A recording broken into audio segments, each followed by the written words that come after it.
That's Rod Serling introducing an episode of The Twilight Zone more than half a century ago. Starting tomorrow, the show is back in an all-new series on CBS All Access. Imagine a television show so ahead of its time that one of its own episodes was considered too dangerous to air again. Not because it contained graphic violence. Not because it broke some obscure broadcasting regulation. But because it told a truth that an entire nation wasn't ready to hear. For 55 years, one episode of The Twilight Zone was quietly erased from television history. No reruns. No home video release. No streaming. Just silence. And now, after more than half a century, that episode is finally back. Tonight, we're going to talk about what it was, why it disappeared, and why its return might matter more right now than it ever did back in 1964. To understand why this story is so remarkable, you first have to understand the man behind it. Rod Serling was not your typical Hollywood writer. He was a World War II combat veteran who had parachuted into the Philippines with the 511th Parachute Infantry Regiment and witnessed things that never fully left him. He came home carrying the kind of weight that doesn't show up on X-rays. And he channeled that weight into words. By the mid-1950s, Serling had become one of the most respected television dramatists in America. He won Emmy Awards. Critics praised him. Audiences loved him. But behind the acclaim, he was quietly going to war with the television industry itself. Network executives, nervous sponsors, and advertisers who paid the bills all had enormous power over what writers could and could not say on screen. Serling kept running into that wall. In 1956, he wrote a television drama called Noon on Doomsday, which was intended as a direct response to the murder of Emmett Till, a 14-year-old black boy from Chicago who was brutally killed in Mississippi in 1955. Serling wanted to use the platform of live television to force America to look directly at racial violence. What happened instead was a masterclass in corporate cowardice. Network executives and sponsors, terrified of losing advertisers in the South, gutted the script. The victim was changed from a black boy in Mississippi to a vague, unnamed foreigner. The location was shifted. The point was buried. What aired was a hollow shell of what Serling had actually written. That experience hardened him. If straightforward drama was going to be strangled by commercial interests, he would find another way. Science fiction became his chosen weapon. In 1959, The Twilight Zone premiered on CBS, and it was unlike anything American television had ever seen. Each week, a new story. No recurring characters. No predictable formula. Just the strange, the unsettling, and the morally unresolved, narrated by Serling himself in that calm, measured voice that somehow made everything feel even more ominous. The genius of the format was its disguise. A story set on a distant planet could really be about nuclear paranoia. A tale about a robot could really be about what it means to be human. An episode involving time travel could really be about guilt that never expires.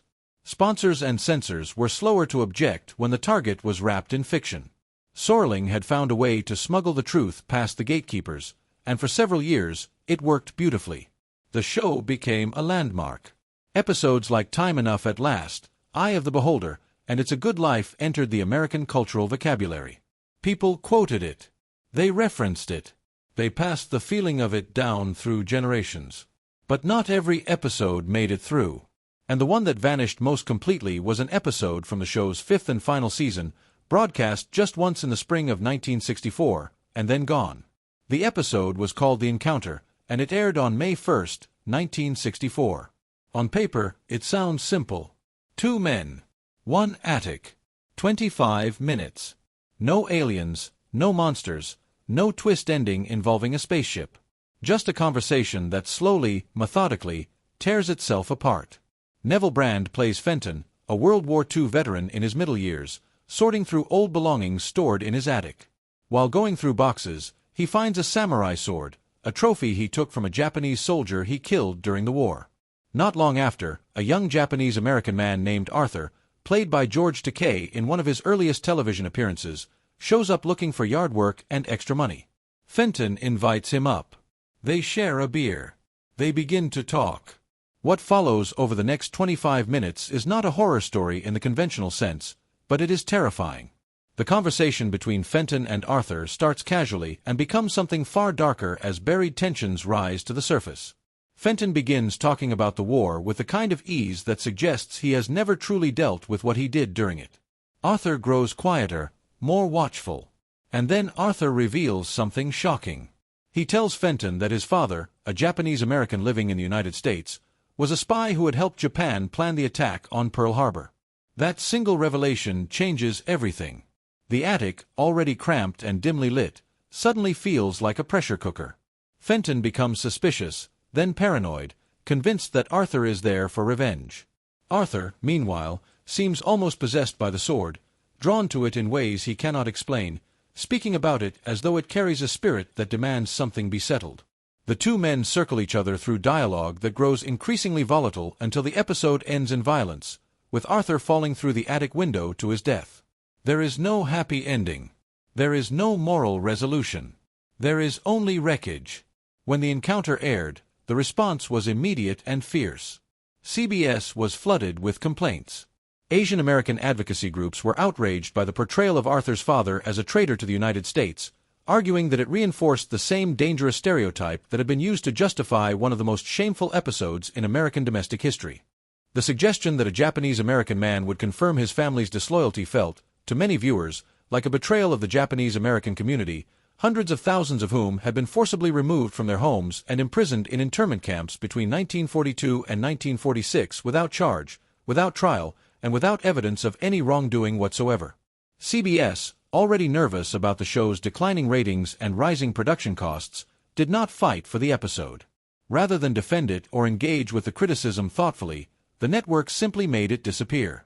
When The Twilight Zone entered syndication, the encounter was not included. When home video collections were assembled, it was absent.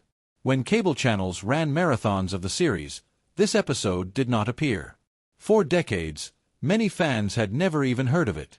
Those who had passed around grainy bootleg recordings like contraband, debating whether the controversy surrounding it had been exaggerated or whether the episode was genuinely as powerful and troubling as rumor suggested.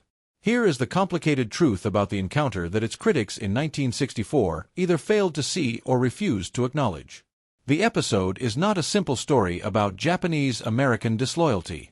It is a story about how war destroys everyone it touches, and how the damage it creates does not end when the fighting stops. Fenton, the white American veteran, is not portrayed as a hero. He is portrayed as a man hollowed out by violence, carrying guilt he has never once addressed, prone to paranoia, and capable of cruelty. His admission that he may have killed an unarmed Japanese soldier and taken the sword not in battle but in something closer to murder is the episode's quiet, devastating center. He is not a villain in a cartoon sense. He is something more troubling, a man who did terrible things in the name of his country and has spent 20 years pretending it never happened. Arthur is equally complex. His claim that his father was a spy is layered with ambiguity. Is it true? Did he hear this as a child and carry it as a kind of inherited shame? Is he using the confession as a weapon against Fenton, a way of forcing the older man to reckon with what the war actually was? Serling never tells us. The episode refuses to clarify. It simply lets the statement sit in the room like smoke, changing the air, making everything more dangerous. What Serling was really writing about was the psychological cost of racism and war on everyone involved. The internment of Japanese Americans was not ancient history in 1964. It had happened less than 20 years earlier. The people who had been imprisoned were still alive. Their children, like George Takei himself, were young adults. The country had not reckoned with what it had done. In that context, the encounter was not irresponsible. It was painfully honest. It was dramatizing a wound that America had covered over with silence and was refusing to examine. George Takei, who played Arthur, had actually lived through the internment as a child. He was 5 years old when federal soldiers came to his family's home in Los Angeles and forced them onto buses. His family lost their business, their home, and their sense of safety in their own country. That personal history gives his performance an added layer of sorrow that the camera could not entirely conceal. Takei has spoken in the decades since about the strange experience of playing a character whose heritage is used against him, especially given that he carried the real version of that experience in his own body. For 55 years, the encounter remained buried. And then, in 2016, Sci-Fi Channel made the unexpected decision to air it as part of a New Year's Eve Twilight Zone marathon. No edits. No added disclaimers beyond a brief contextual note. Just the original episode, restored and broadcast as Serling had intended it to be seen. The reaction was significant. Longtime fans who had only heard about the episode were finally able to watch it. Younger viewers encountering it for the first time were struck by how raw it felt, how unresolved, how unlike anything on contemporary television seemed willing to be. Critics revisited the episode with fresh eyes and largely concluded that the decision to bury it had been a mistake.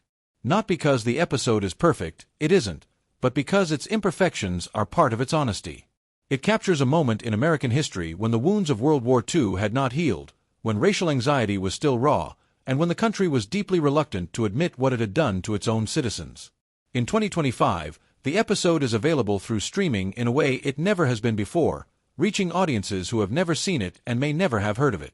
That matters for reasons beyond nostalgia. The world that the encounter was made in is not as distant as we might like to believe. In recent years, anti-Asian hate crimes in the United States have risen sharply, a documented surge that accelerated dramatically during the COVID-19 pandemic when Asian Americans were subjected to harassment, violence, and blame based on nothing more than their ethnicity.